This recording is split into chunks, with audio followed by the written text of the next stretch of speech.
আসসালামু আলাইকুম প্রিয় শিক্ষার্থীরা, তোমরা অনেকেই আমাকে রিকোয়েস্ট করছো যেন রেকর্ডেড ক্লাস দেই। সামনে যেহেতু সেন্ট্রাল ইউনিভার্সিটির পরীক্ষা, আমি দেখলাম তোমরা অনেকেই হতাশায় আছো ইংলিশ সাবজেক্টটা নিয়ে। কেউ কেউ তো এটাও বলছো যদি ইংলিশটা না ধরি বাংলা এবং জিকে দিয়ে সব কিছু কভার হবে কিনা, যদি চান্স হয় ভালো কোনো সাবজেক্ট আসবে কিনা।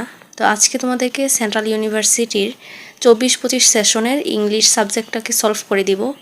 কিভাবে করলে তোমরা ভালো একটা মার্ক তুলতে পারবা, কিভাবে পড়লে কমন আসবে, কোন কোন টপিক থেকে পরীক্ষায় আসার সম্ভাবনা খুব বেশি, আমি সেগুলোই নিয়ে আলোচনা করব।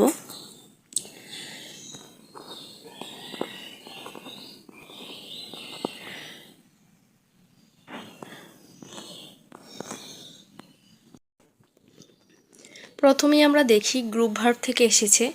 তোমাদের বোঝার সুবিধার্থে আমি সাইডে টপিকগুলো নাম দিয়ে রেখেছি।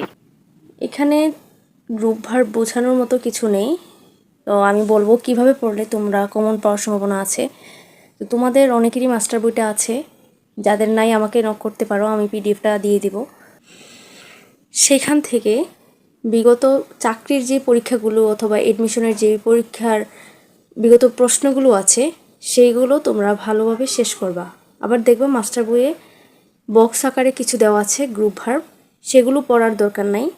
যেগুলো বিগত এসেছে সেগুলো পড়লে তোমাদের যথেষ্ট, সেখান থেকে কমন আসবে ইনশাল্লাহ, আমি এতটুকু আশা করি। তারপরে হচ্ছে অ্যাপ্রোপ্রিয়েট প্রিপোজিশন। এখানে প্রেফারের সাথে হচ্ছে টু বসে। তোমাদের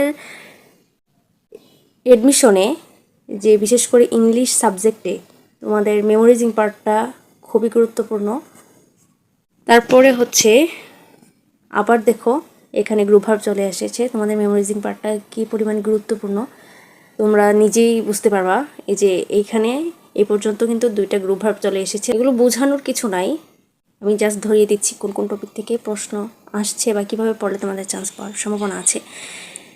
এইদিকে দেখো প্রিপোজিশন কিন্তু মাস্টার বইয়ে অনেক অনেক আছে। প্রিপোজিশনে কিন্তু নির্দিষ্ট কোনো জায়গা থেকে আসে না, যে কোনো জায়গা থেকে আসতে পারে। এই জন্য আমি বলবো প্রিপোজিশনের সব শেষ করার জন্য। If winter comes can spring be far behind, এটার মানে হচ্ছে শীতের আগমন হলে বসন্তও বেশি দূরে নয়।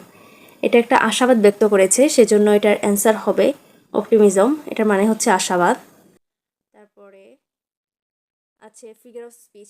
অনেক সময় দেখা যায়, এটা যদিও সচরাচর দেখা যায় না পরীক্ষায়, কিন্তু মাঝে মাঝে কিন্তু পরীক্ষা চলেই আসে। তোমরা মাস্টার বই দেখবা ফিগার অফ স্পিচ নামে একটা টপিক আছে একদম লাস্টের দিকে, তোমরা ওইটা থেকে ধারণা নিতে পারো ফিগার অফ স্পিচের।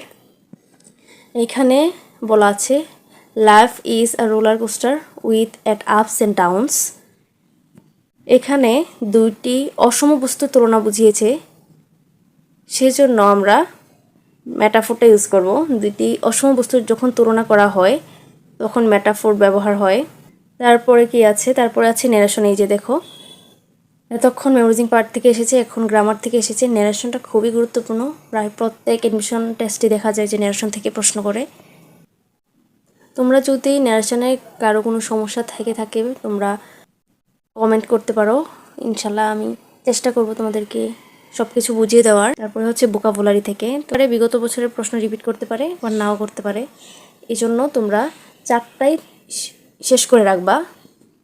তারপরে কি আছে, তারপরে হচ্ছে উড রাদার। প্রথমে দেখবা সেন্টেন্সে দেন আছে কিনা।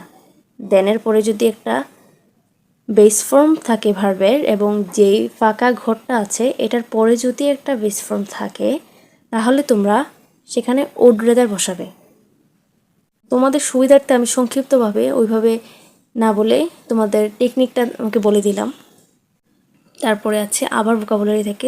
তোমাদের মেমোরাইজিং পার্টের কোনো বিকল্পই নেই। তোমরা যদি এখন থেকে প্র্যাকটিসটা করো, তোমরা পরবর্তীতে গিয়ে দেখবা বিভিন্ন চাকরির পরীক্ষাতেও তোমাদের কাজে লাগবে। তোমরা যদি পুরো সিলেবাসটা কমপ্লিট না করো, তোমাদের চান্স হবে না সেটা বলবো না, না হওয়ার সম্ভাবনাটাই বেশি, কারণ বাংলাদেশে প্রতিযোগিতা অনেক বেশি, সেই তুলনায় সিট সংখ্যা খুবই কম। তারপরে আমরা কি দেখি, ট্রান্সলেশন। আমরা দেখি বিভিন্ন পরীক্ষায় ট্রান্সলেশন কিন্তু বেশি দেখা যায় না, কিন্তু সেন্ট্রাল ইউনিভার্সিটির কয়েকটা প্রশ্ন আমি দেখলাম যে তোমাদের এখানে ট্রান্সলেশনটা এসে থাকে, তো আমি বলবো যে ট্রান্সলেশনটা একটু পড়ার জন্য। তোমাদের আসার সম্ভাবনা আছে। তো এখানে আমি প্রায় 10টার মতো মনে হয় সলভ করেছি। তো আজকে বেশি আর বাড়াবো না, ক্লাসটা বড় হয়ে যাচ্ছে। তোমরা যদি ইন্টারেস্টেড থাকো পরের ক্লাস আবার দিব। আর এখানে যে টপিকগুলো আছে সেগুলো নিয়ে যদি কোনো প্রশ্ন থাকে অথবা কোনো ক্লাস যদি চাও আমাকে বলতে পারো। কোনো টপিক নিয়ে যদি কোনো সমস্যা থাকে তুমি আমাকে ইনবক্স করতে পারো বা কমেন্টে এসে জানাতে পারো।